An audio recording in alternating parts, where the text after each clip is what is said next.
Hello, friends and enemies. It's me, V. I have PCOS, that's why I have a beard.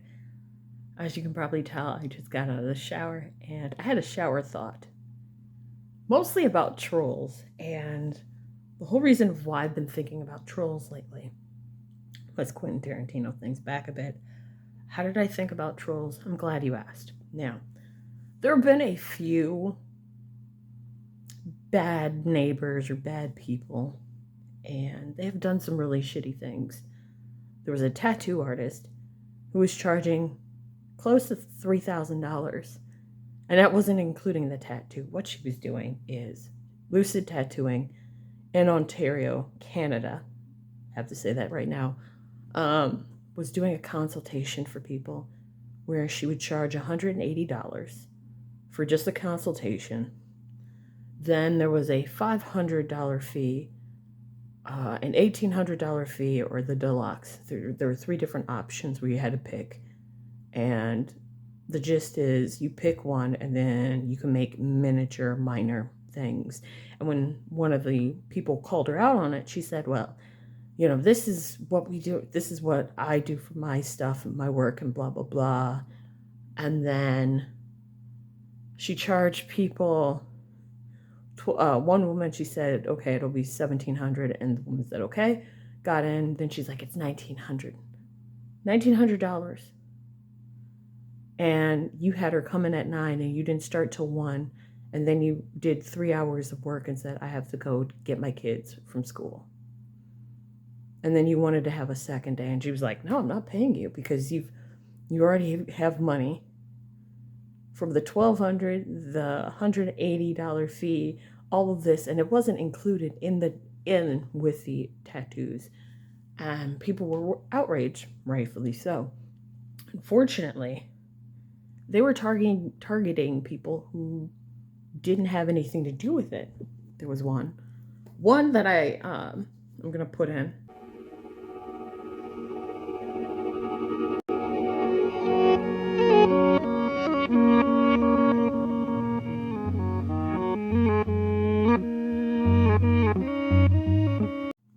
Okay, if you couldn't see it, that was from Lucid Tattoo Gallery. It's located in Michigan, the state of Michigan. It's not located in Ontario, Canada. And the main issue that I'm seeing is that when people are trying to help the people that have been screwed over, they don't do their due diligence. And as a result, innocents who had nothing to do with it end up falling into the mess and the wreckage. In this case, that tattoo artist. In fact, there were other tattoo artists, and I just realized as I was going through it, you probably can't see what she had put, but what she had placed in her actual video is that she's not that tattoo. She's not the tattooist that was doing it. Her shop is small and tiny in the state of Michigan, and to please stop, giving her bad reviews, and to please research who you're targeting. And it just seems like there's this, there just seems like there's this big whole thing of, well, we have to get this person, we have to do right, but at the result of doing right, they hit different people. Another thing that happened, I'm glad you asked. As you know, or may not know, I'm on the cusp of the foodie beauty community. I watch it, but then I always rage quit because I'm like, I don't like listening to Chantal, aka Foodie Beauty. She pisses me off. She says something that pisses me off and I say, fuck this shit. And then I dip.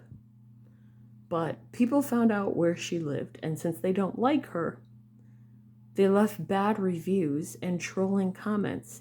Here's the issue though. The bad comments and the trolling things that they were doing included nudes.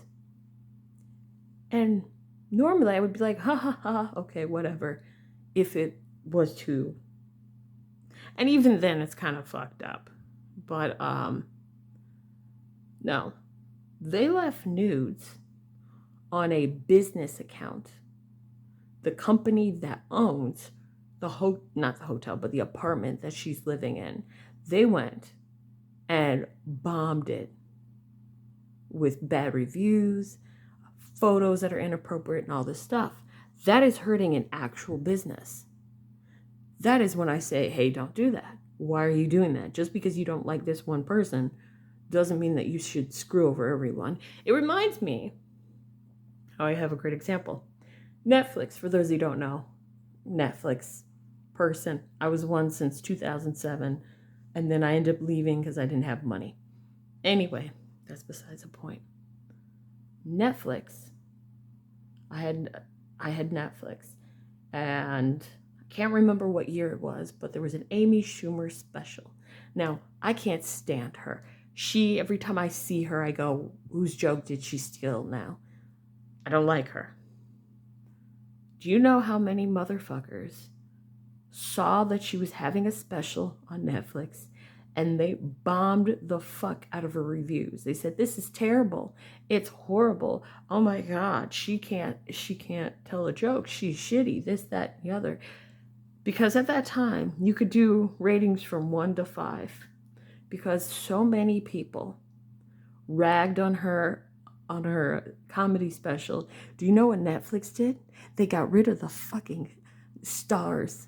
I now have to say, do I like something, really like it, love it, or do I hate it? I don't like that because there are a lot of movies, not few, but there's a lot of movies where I would give it a 3.5 out of 3.5 stars.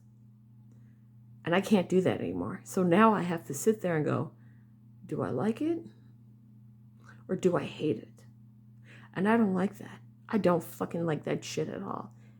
And because people abuse the system, that is now our reality. And I just want to say to people, by you screwing with Google reviews, you're going to turn around and fuck it for the rest of us who need and use Google reviews. I like Google reviews, and here's why. When I am looking at something, I know that whatever someone's saying is the truth. Why do I say that? Because the companies can't get Google to get rid of those posts or comments. Usually. Some of them they're able to, but the majority, they're not able to get rid of it. Yelp, they could get rid of it. DoorDash, I don't know. But if I'm looking at, the best hotel, or if I'm looking at a restaurant to go to, I'm going to go to the Google. I'm going to look up the Google reviews, and I'm going to read the 1 and the 5 stars and see what the fuck was going on, the date and time of it. I'm also going to look at the 3 and 4 stars as well as the 2 stars so I can have a informed opinion. And that's the thing I'm trying to say I don't see a lot of people doing. They are not researching. If someone has been wronged on the internet, everyone then flocks to that person to save them. But at the same time as saving them, they aren't doing the research to go, what happened to where this person needs to be saved? Does this person really need to be saved? If this person really needs to be saved, how can we make sure that we are going after the correct person and that we do not have any crossfire and hit civilians / innocent people? Those are the things people should be thinking about. But when it comes to the internet, for some fucking reason, people don't think that. And that's the most depressing thing. And that's the most scariest thing I can think of. Having an internet mob who does not give one fucking clue or think about the repercussions of the shit that they do. They just do it. And then when people die or lives are destroyed, they go, oh well. And then fuck off into the woods to start it all over again. And on that note, everyone take care. And as always, fuck Tom Brady.